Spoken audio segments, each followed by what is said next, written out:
The champagne glass felt heavier than it should have. That was the first thing I noticed. Not the crowd, not the music, not even the way every single person in that ballroom seemed to have memorized exactly where he was standing. Just the weight of the glass in my hand, the condensation slipping between my fingers like I couldn't hold on to anything properly that night. I should have stayed home. I'd told myself that 3 times while getting dressed. Once when I couldn't zip my own gown, once when the cab took 40 minutes, and once more when I walked through the entrance of the Whitmore Hotel and felt the shift in the air that always came with Jihoon's events. That particular stillness, like the room was holding its breath. I worked for a catering company, upscale private events, corporate dinners, the kind of gatherings where nobody looked at you directly unless they needed something. I'd been doing it for 2 years, long enough to move through expensive rooms without feeling out of place, long enough to read a crowd in under 10 minutes. Servers were invisible here. That was the whole point. Except tonight I wasn't working. Tonight Marcus, my coworker, my friend, the only person at Prestige Event Services who actually remembered my birthday, had convinced me to come as his +1 to a charity gala his cousin had organized. It's just a fancy dinner, Arya. Free food, open bar, you don't have to talk to anyone. That's what he'd said. Free food, open bar. He hadn't mentioned whose event it actually was. I found out when I walked in and saw the security. Not the standard hired muscle type standing by the door, but the kind that blends in, suits that cost more than my rent, eyes that never stop moving. I'd seen that particular configuration before. 3 months ago at a private dinner in Midtown. 6 months before that at a rooftop event in the meatpacking district. Different venues, same invisible architecture of control. My stomach had dropped before my brain caught up. Jihoon. I hadn't seen him yet. I didn't need to. The room already felt like him, precise, contained, expensive in a way that didn't announce itself. Marcus had disappeared somewhere near the bar, probably already charming someone's girlfriend. And I was standing alone near the east wall holding a glass of champagne I didn't remember picking up, trying to decide whether to find a corner or find the exit. Then I heard his voice. Not loud, never loud. Jihoon didn't raise his voice. I'd learned that quickly, working his events. He spoke at a volume that made people lean in, and somehow that was more commanding than anything else I'd ever witnessed. Low, even, with that particular cadence that wasn't quite American and wasn't quite not. Words that landed like they'd been considered long before they left his mouth. I turned slowly. The way you do when you already know what you're going to see is going to cost you something. He was standing near the far end of the room, beside one of the tall windows that overlooked Fifth Avenue.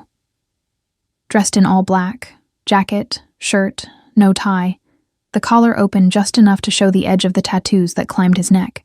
His hair was pushed back, and in the yellow light of the chandeliers, he looked like something that didn't belong to ordinary hours. Around him, the usual constellation.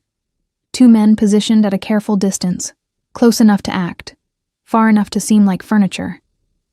And beside him, standing close, hand resting on his arm with the ease of someone who'd earned that right, was a woman I didn't recognize. She was beautiful. Of course she was. Tall. Pale dark hair pinned up, wearing a deep emerald dress that probably had a name I'd never heard of. She was speaking to him, and he was listening, and the particular quality of his attention, the fact that he was actually listening, not just waiting, made something tighten in my chest in a way I didn't want to examine. I looked away, took a sip of champagne, told myself it meant nothing. I'd met Jihoon properly 7 months ago. A private dinner for 12 at a penthouse in Tribeca.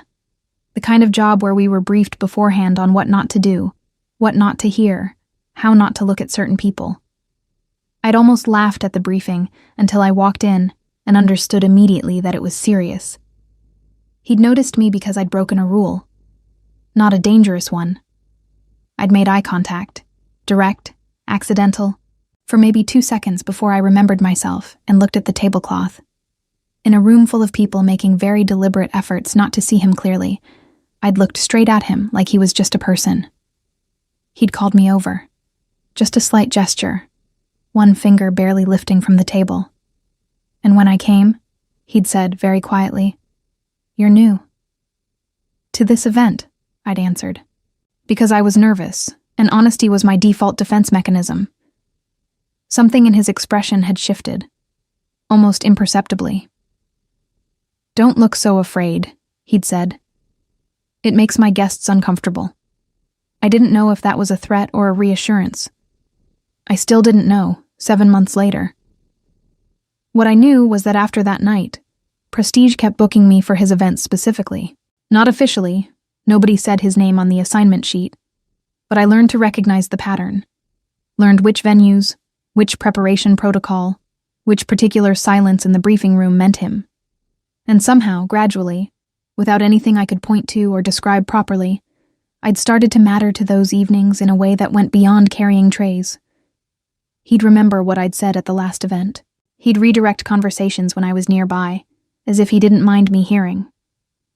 Once, when another guest had been rude to me, dismissive, that particular brand of cruelty that rich people thought was invisible, Jihoon had said 3 words to the man that I hadn't caught, and the man had gone white and apologized to me within the minute. Jihoon never mentioned it. I never asked. I told myself it was professional, that he valued discretion, that servers who were reliable were simply kept close. I told myself a lot of things. Now I watched him tilt his head slightly toward the woman in green, and she laughed. A real laugh, head back, hand tightening on his arm. And he didn't pull away. He didn't smile exactly, but there was something in his posture that was different from the controlled stillness I was used to. Something almost relaxed. My champagne glass was empty. I hadn't noticed drinking it. This is why you don't come to these things as a guest, I thought. This is exactly why. I turned toward the nearest table to set the glass down, and when I straightened up, I found one of Jihoon's men standing 4 feet away, looking directly at me. Not hostile. Not approaching. Just looking. With the particular quality of attention that meant a message had already been sent and received, and I was now part of a sequence I hadn't agreed to. My heart did something stupid in my chest. Across the room, Jihoon hadn't turned around. He was still in conversation, still composed, still beside the woman in green. But somehow, in a way I had no rational explanation for, I knew with complete certainty that he was aware I was there. I had to make a decision, and I had about 30 seconds to make it. I found Marcus by the bar, which surprised exactly no one. He was mid-laugh when I reached him, his jacket already slightly crooked, champagne in one hand and a small plate of bruschetta balanced in the other, like he'd mastered the art of existing without inconvenience. I grabbed his elbow, probably harder than I needed to. "Hey," he started. "Whose event is this?" I asked, keeping my voice low. "Marcus. Whose event?" He had the decency to look guilty, which meant he already knew I knew. "My cousin organized the charity component. I wasn't lying about that. She just coordinates with the primary host team." "The primary host. Arya. Say the name." He glanced sideways, a reflex, like the name itself required checking whether the room was listening. That told me everything. "Kang," he said, barely audible. "Kang Jihoon. Look, I didn't think it would be a big deal. You've worked his events before. Working and attending are not the same thing, Marcus. You look amazing tonight. You've got a free drink in your hand, and the canapes are genuinely outstanding." I let go of his elbow, took a breath. He meant well. He always meant well, in that particular way that didn't account for the things he didn't know about, which in this case were considerable. I'd never told Marcus about the specific texture of my relationship with Jihoon's world. How to even begin? Well, he's technically my employer through a third party, except he's also apparently aware of my presence in rooms at all times. And there was one night in November when he walked me to a cab without explanation, and I spent 3 days trying to convince myself it hadn't meant anything. "I'm going to get some air," I said. "The terrace is on the 4th floor," Marcus offered, already returning to his conversation. I moved toward the edge of the room, keeping close to the wall the way I always did when I was working these events, the muscle memory of invisibility. The ballroom was full by now, maybe 200 people, the kind of crowd that made a noise like a single living thing. I passed a cluster of men in dark suits who stopped talking when I walked by, which might have been coincidence and probably wasn't. I kept my eyes ahead. The terrace door was propped slightly open. The night air hit me before I even reached it. Cold for April. Sharp and real in a way the recycled warmth of the ballroom wasn't. I slipped outside and let the door fall most of the way closed behind me. The terrace was empty. Below, Fifth Avenue moved with its usual indifference. Yellow cabs, headlights, the distant sound of a horn. I walked to the railing and stood there for a moment, just breathing, letting the cold work on the heat in my face. It's not your business, I told myself. What he does, who he's with, what he promises anyone, none of that is your business. You came here as a guest. You'll stay an hour, eat something that didn't come from your own refrigerator, and leave. That's it. The telling myself things strategy hadn't been working well lately, but I kept attempting it. I heard the door behind me. I didn't turn around. The footsteps were too measured to be accidental, too quiet to be anyone who hadn't spent years learning how to move in expensive rooms. I felt the specific gravity of his presence before he reached the railing, that adjustment in the air, the thing I'd noticed the very first night and never been able to explain to myself properly. He stopped a few feet away, not beside me, slightly behind, positioned the way he always was, where he could see both me and the door at the same time. The silence lasted maybe 10 seconds. With Ji-hoon, silence wasn't uncomfortable the way it was with other people. It was just weighted, full of something. "You're not working tonight," he said. It wasn't a question. No. Marcus Webb's guest. I finally turned to look at him. Up close, in the terrace light, the tattoos on his neck were more visible, dark, intricate, layered like a language I'd never be fluent in. His expression was what it always was, composed, unreadable, with that quality of focus that made you feel like the most significant thing in whatever space you shared. "You know Marcus," I said. "I know everyone in this building." A pause. "You seemed like you were leaving." I was getting air. Something moved in his eyes, not quite amusement, not quite not. The air is the same inside. The air inside has 200 people in it. He looked at me for a moment, and I made myself hold eye contact, the way I'd accidentally done that first night, because I'd learned that looking away felt like losing something. "You looked uncomfortable," he said. I nearly laughed. "I'm fine." I didn't say you weren't. The distinction was precise, deliberate. Uncomfortable and not fine weren't the same thing, and he'd made sure I knew he understood the difference. "You've been to dozens of my events. As staff. And tonight you're not staff." He said it slowly, like he was turning something over. "Does that change how the room feels?" I didn't answer that, because the honest answer was yes, and the reason it felt different was standing 4 feet away from me asking carefully phrased questions in the cold, and I wasn't prepared to navigate where that admission would go. "I saw you earlier," I said instead. "Inside, with someone." Absolutely nothing changed in his face. "Chen Yuna," he said. "She represents an investor group from Seattle." "You don't have to explain." "I know I don't." He said it without sharpness. Matter of fact, the way he said most things. "I'm explaining because you walked to this side of the room after you saw us." The accuracy of that landed on me with a particular discomfort. I'd thought I was subtle. I'd thought I'd been reading him from a safe enough distance that my reactions were private.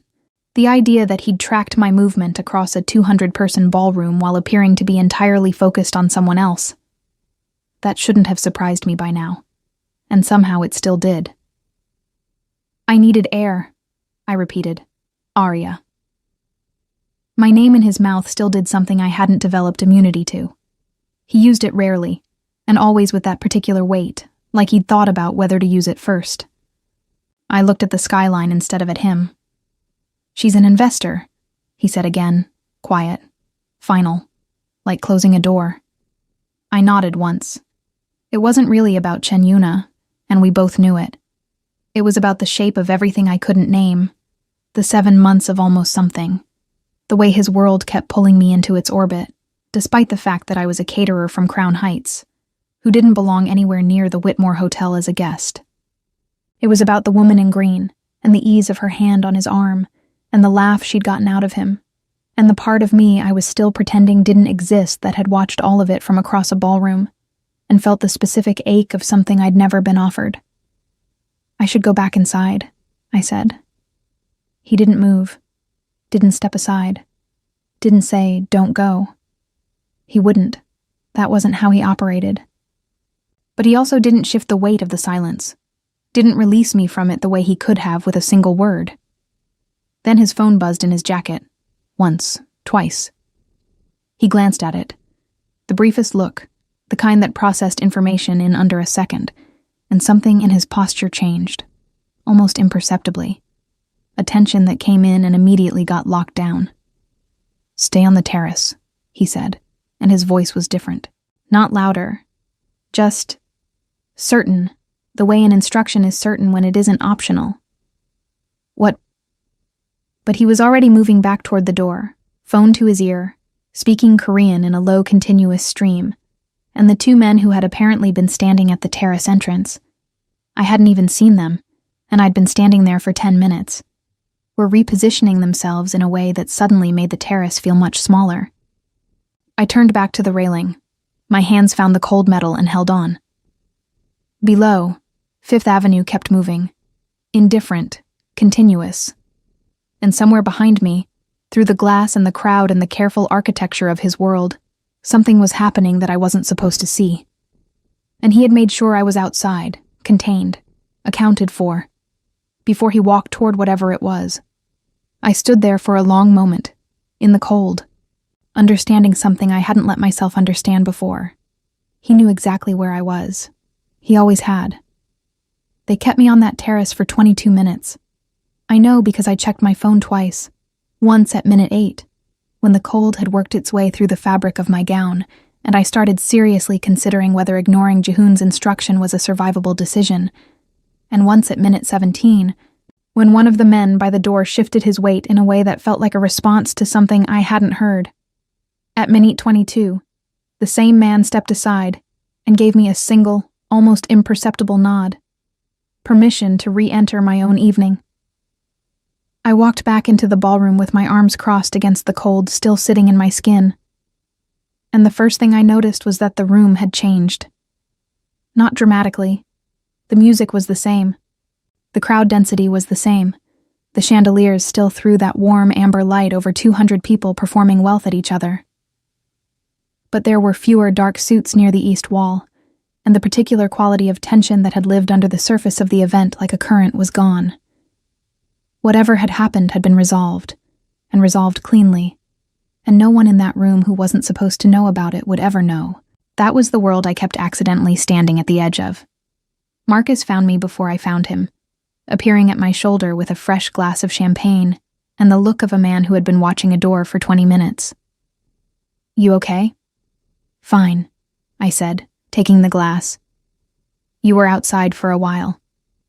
"The air was good." He gave me a look that said he didn't entirely believe me, but had made a personal policy decision not to press it.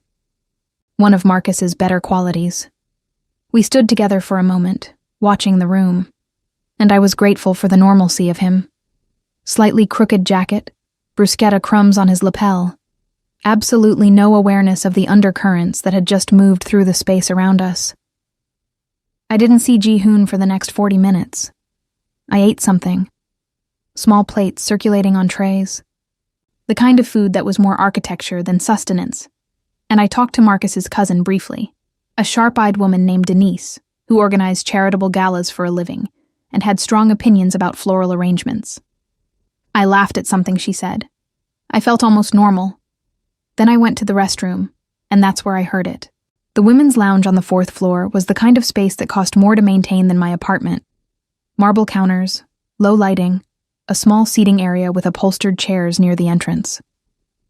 When I pushed the door open, 2 women were sitting in those chairs, and they didn't register me immediately because I moved quietly, and they were deep in conversation. Confirmed it himself, apparently. Yuna told Miriam directly. When? Tonight. That's why she's here, isn't it? He had her flown in from Seattle specifically. I'd stopped moving. I was standing just inside the door, partially behind the partition that divided the entrance from the lounge area, and I understood I should either announce myself or leave, and I did neither. She said he used the word future, a pause that had weight in it. She said he told her he saw a future with her. You don't say that to someone you're just keeping around. Jihoon doesn't say anything he doesn't mean. Exactly. A small silence. The sound of a compact clicking open. She's been patient, 3 years. The distance, the everything that comes with him. If he's finally saying it out loud, it means it's decided. I turned around and walked out. The hallway was empty. I walked to the end of it, to where a window seat was built into the alcove near the elevator bank, and I sat down on it, and I stared at the wall across from me, and I waited to feel something I could identify. It took a moment. Then it arrived. Not sharp, not dramatic. Just a slow, settling wait. The kind that comes when something you'd been pretending wasn't real becomes real in a way you can't re-pretend. I'd known on some level that what existed between Jihoon and me was a thing I'd been constructing mostly from my own materials. His attention, yes. Real, specific, impossible to dismiss. The way he remembered. The way he made space. The cab in November. The terrace tonight. These things were real. But real wasn't the same as what I'd been quietly, carefully building from them in the private architecture of my own chest.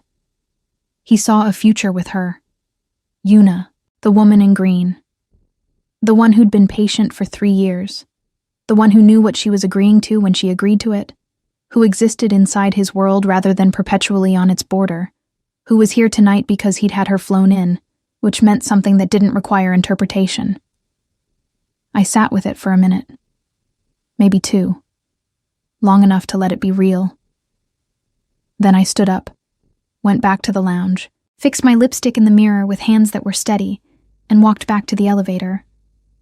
I found Marcus, told him I was heading out, gave him a hug that I meant. He looked at me with that particular concerned quality he had sometimes, the one he usually suppressed in favor of being easy company. You sure? Long week, I said. The food was great. Thank your cousin. He caught my arm gently as I turned. Arya, you good? Yeah, I smiled, and it wasn't entirely false. I'm good. I meant to walk straight to the coat check and then the exit. Instead, I found myself taking a longer route along the edge of the ballroom. Not consciously, not strategically. The way your feet sometimes make decisions your brain is still catching up to. And I saw him.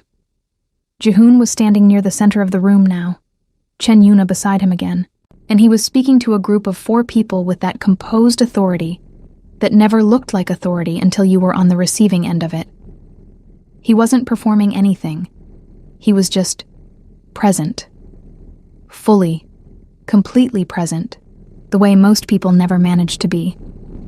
He looked up. Not toward where I was, but he turned slightly, a fraction, and his eyes found me across the moving crowd with an accuracy that had stopped surprising me and started unsettling me in a new way entirely, like a kind of knowing that didn't require searching. I held his gaze for exactly 1 second. Then I turned and walked toward the exit. I didn't look back, and I told myself that was a choice. And it mostly was. The coat check attendant brought my jacket. I tipped her. I pushed through the door into the cold proper of the April night. The street noise was immediate and indifferent and a relief in a way I hadn't expected. I walked half a block before I stopped. My phone was in my hand without my deciding to take it out. I stood on the sidewalk in the yellow light of the hotel awning, still spilling out behind me, and I looked at it for a moment, and then I put it back in my bag. There was nothing to do with a phone. No message to send. No call to make. Nothing that needed to be said. He had a future with someone. 3 years of patience. A woman who flew across the country because he asked. And I had 7 months of careful attention that I'd been slowly, privately translating into something it had never been offered as. I started walking toward the subway. The city moved around me the way it always did. Loud, uncaring, brilliantly indifferent. A cab splashed through a puddle near the curb. Someone's music leaked from a window above. The cold felt different now, less sharp, like it had already done what it came to do. I was halfway down the block when my phone buzzed. I stopped, looked at the screen. One message. No name. The number was unsaved, but I recognized it the way you recognize a voice you've only heard a few times, but that has somehow lodged itself somewhere deep and specific. Where are you going? Not a question. Never a question. With him. Just the words, flat and certain, with the particular quality of someone who already knew the answer and was offering me the chance to say it first. I stood there in the April cold, coat open, phone in both hands, and I read it 4 times. Then I put my phone in my bag without answering, and I kept walking. I didn't sleep well. That wasn't unusual. I hadn't slept well in months, not since the pattern of his events had started overlapping with the pattern of my thoughts in ways I couldn't cleanly separate anymore. But that night was different. That night I lay in my apartment in Crown Heights, with the window cracked 2 inches, because I couldn't stand the stillness of sealed air, and I stared at the ceiling and listened to the street, and turned the message over and over in my mind. Like something with an edge, I kept finding new ways to cut myself on. Where are you going? I hadn't answered. I still hadn't answered, 12 hours later, standing in my kitchen in yesterday's sweater making coffee I didn't particularly want. My phone sat on the counter face up, which was how I knew I was lying to myself about not caring. A person who didn't care would have put it face down. The coffee finished brewing. I poured a cup. I looked at the phone. No follow-up message. Nothing. Just the one, sitting there from last night like a question that had decided to be patient. I thought about Yuna, about the word future. Dropped into a conversation between 2 women in an upholstered chair, like it was a fact that had already finished becoming true. Jehoon didn't say anything he didn't mean. That's what the woman had said, and I believed it completely, which was the problem. I believed it because I'd spent 7 months watching him choose his words the way a watchmaker chooses components. Nothing extraneous, nothing imprecise. If he'd said future, he meant future. I drank my coffee. I got dressed. I had a shift at a corporate luncheon in Midtown at 11, a straightforward job. 50 guests, buffet service, out by 3. The kind of work that required enough attention to keep my hands busy, and not quite enough to keep my head busy, which was either exactly what I needed or exactly what I didn't, and I wouldn't know which until I was in it. I took the A train. I stood the whole way, which I preferred. Something about holding the overhead bar and feeling the car move under me, the specific rhythm of tunnels and stations, made thinking feel more manageable. More like motion, and less like drowning. My phone buzzed at DeKalb Avenue. I looked at it. Not Jehoon. Marcus, you left early. You good? And then, a minute later, without waiting for my response, don't be weird about last night. He's just a guy. I almost laughed out loud in the subway car. Marcus, who knew maybe 15% of the situation and had somehow still arrived at the precise wrong thing to say. Just a guy.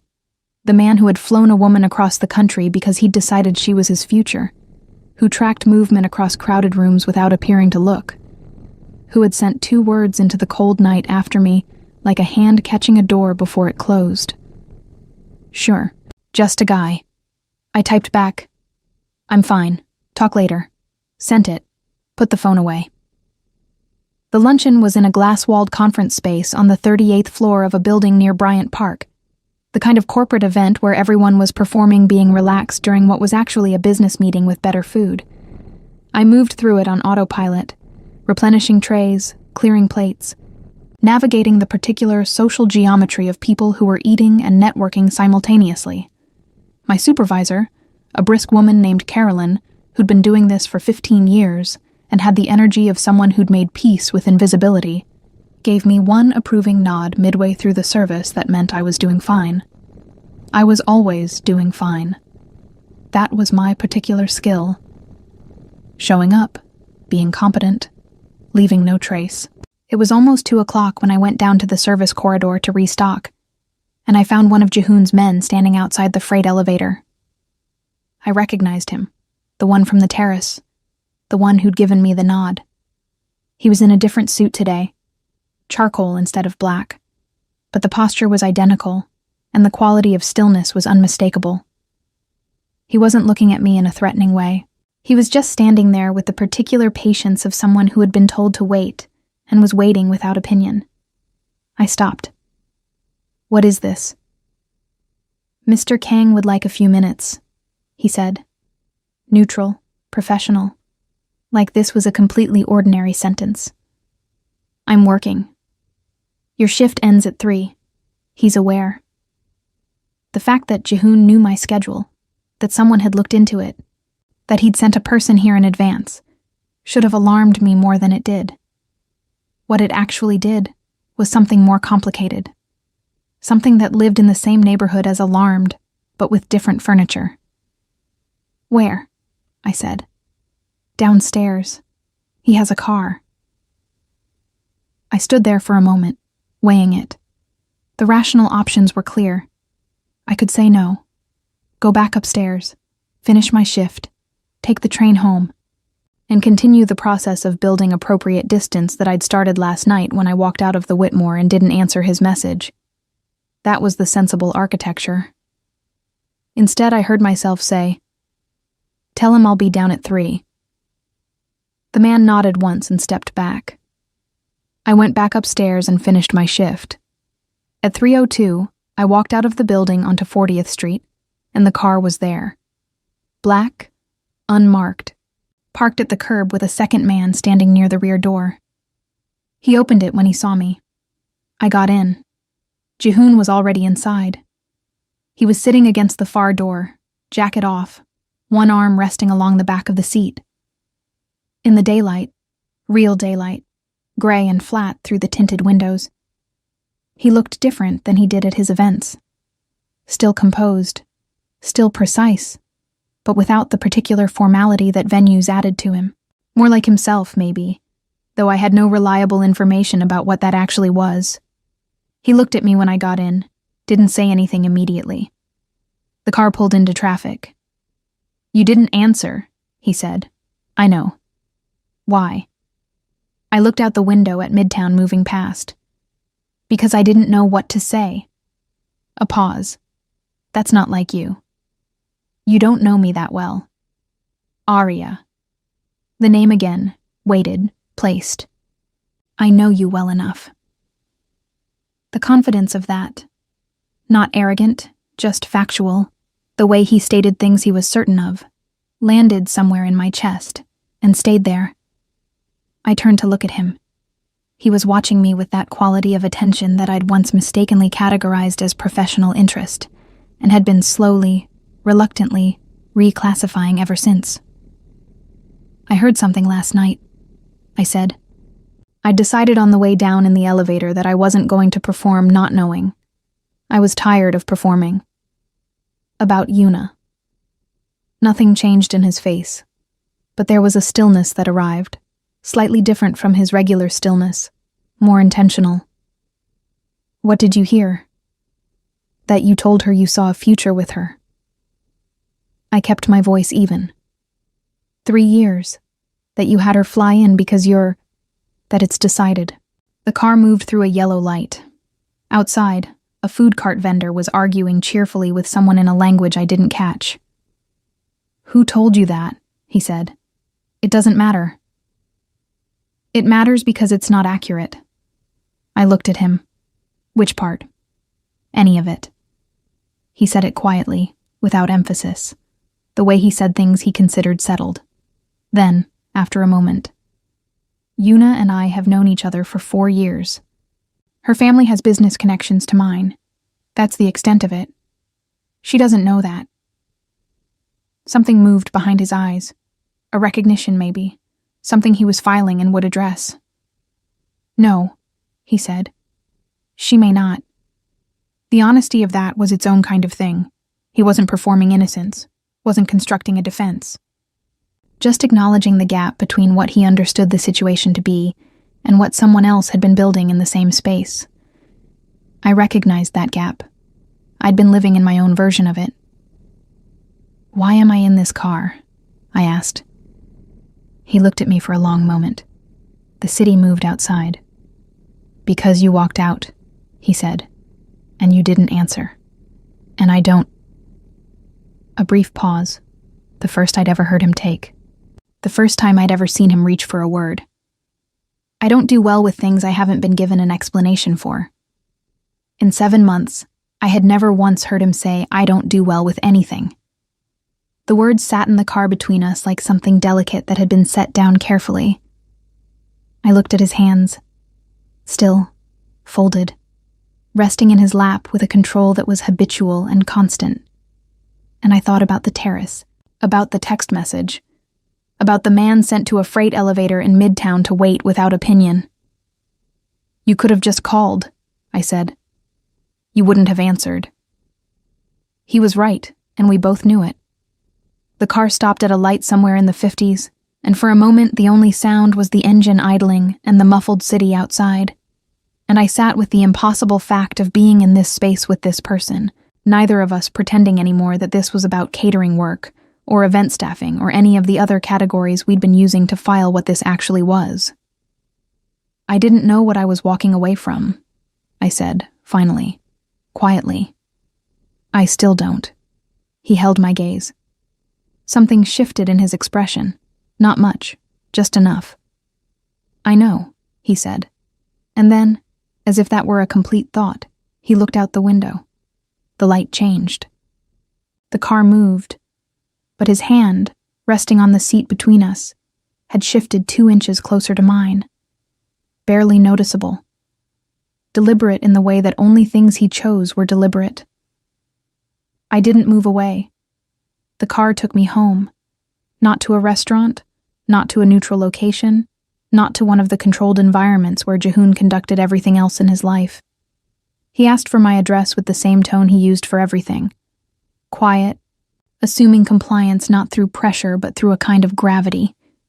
And I gave it. And the driver adjusted the route without a word. And 20 minutes later we were idling on my street in Crown Heights, which looked exactly as ordinary as it was.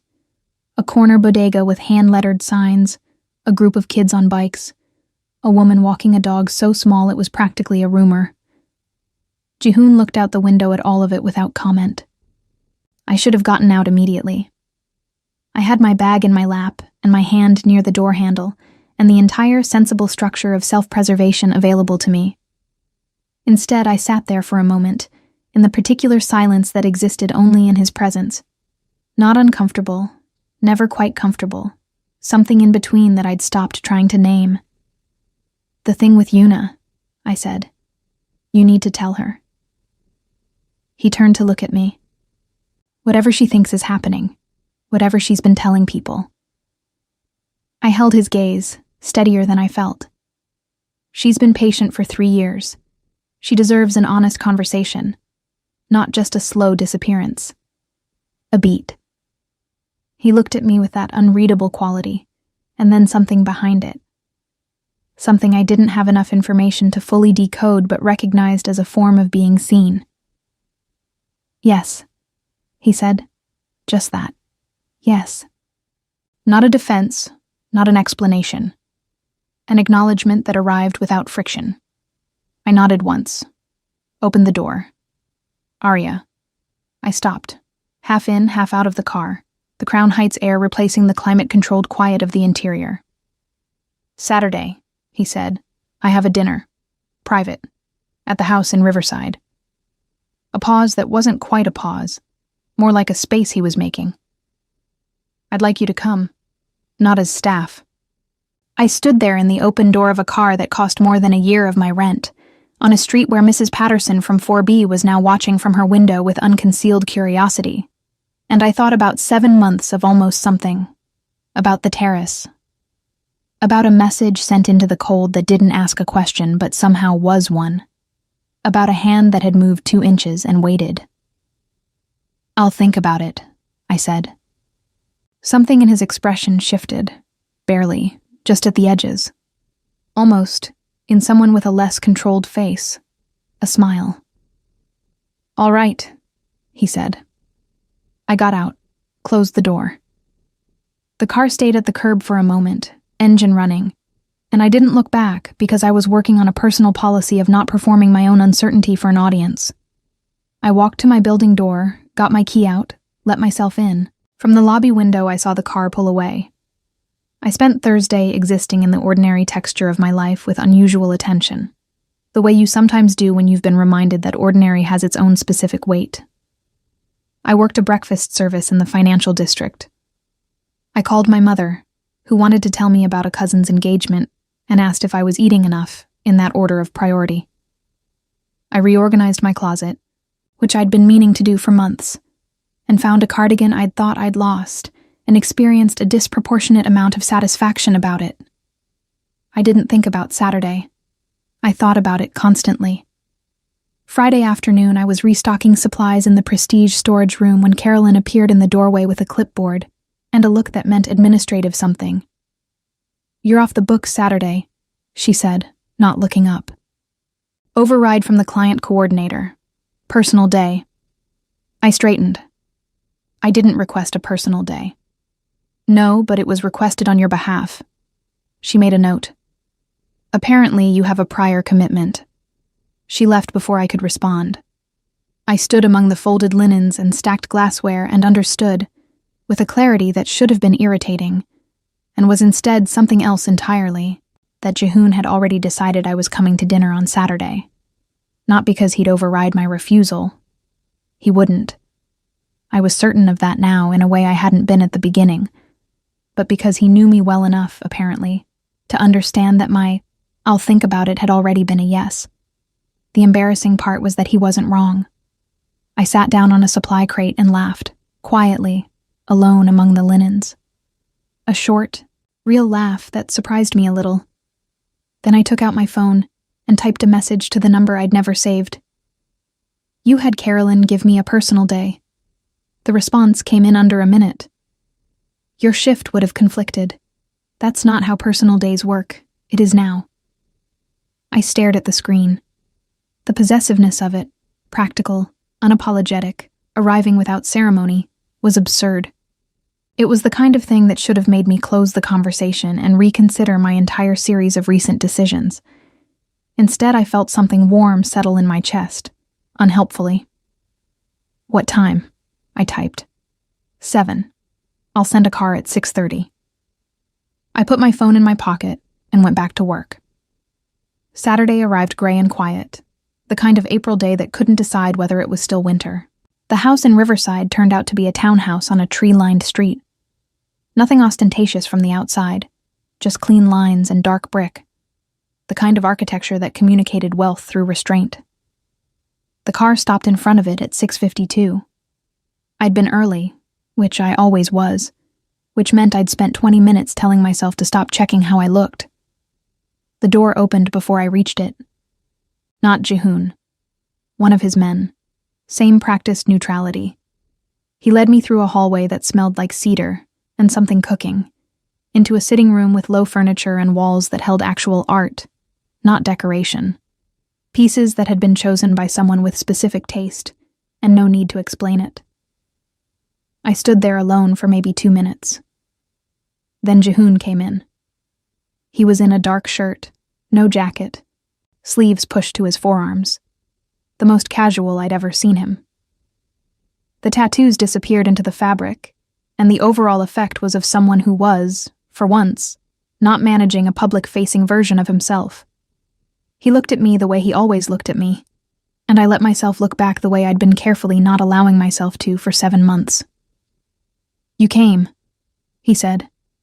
"You arranged my schedule," I said. It seemed rude not to. That edge of almost smile again. "Sit down." The dinner was small, just the two of us, which I hadn't been certain of until I was in it. Food that someone had prepared and quietly disappeared from, leaving no trace except the meal itself. We talked in a way I hadn't expected. Not about his world, not about the careful perimeter of things I was and wasn't supposed to know. About other things. His grandmother, who'd raised him partly, and who he spoke about with the only uncomplicated softness I'd ever heard from him. About why I'd started catering, which was a practical answer I gave, and then, because the room had a quality that made honesty feel less dangerous, a real one. About a trip I'd taken to Georgia 3 years ago, the state, not the country, that had been the last vacation I'd taken, and still lived in my memory with unusual vividness. He listened the way he always listened, completely, without waiting for his turn. At some point the food was gone and neither of us had moved to change anything, and the room had gone quieter in the way rooms do when the evening has shifted from one thing into another. I was looking at the art on the wall across from me, a large canvas, dark blues and black, abstract in a way that somehow still felt like landscape. When he said my name, I turned. He was looking at me with something that wasn't composed, exactly. Still controlled, always controlled. But underneath it, visible to me now in a way it hadn't been in the earlier months. Something that was simply there, present, undisguised. "I need you to understand something," he said quietly. "I don't..." Another pause. That reaching for words that I'd only seen twice. "The way I've been operating, keeping you at the edge of things." That was me managing something I wasn't prepared to address directly. I held very still. "I'm addressing it now," he said. Outside, a car passed on the quiet street. Inside, the room held its breath in the way rooms sometimes did around him, except this time I was part of what was being held. I thought about who I'd been 7 months ago. The woman who'd made accidental eye contact at a dinner table and answered a question honestly because fear made her default to the truth. I thought about the version of me who'd stood on a terrace in the cold, telling herself the air was the same inside.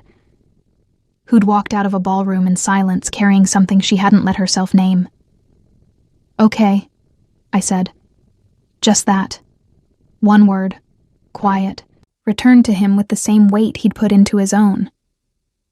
He looked at me for a long moment. Then he leaned forward, rested his forearms on his knees, and the distance between us was simply less. No announcement, no gesture toward it, just a shift in geometry that was also, unmistakably, a decision. "Okay," he said back. And somehow, in the silence that followed, in that particular room on that particular quiet street, with the city moving around us in its indifferent way and the last of April sitting gray and still outside the windows, that was enough. Not everything resolved, not everything mapped, not a single guarantee offered or requested. Just two people who had been carefully not saying something for 7 months, finally in the same room with the thing itself. I didn't need it explained. I'd spent enough time in his world to know that the most significant moments were the ones that arrived without announcement. I looked at him, and he looked at me, and for the first time since any of this started, I wasn't standing at the edge of anything. I was already inside.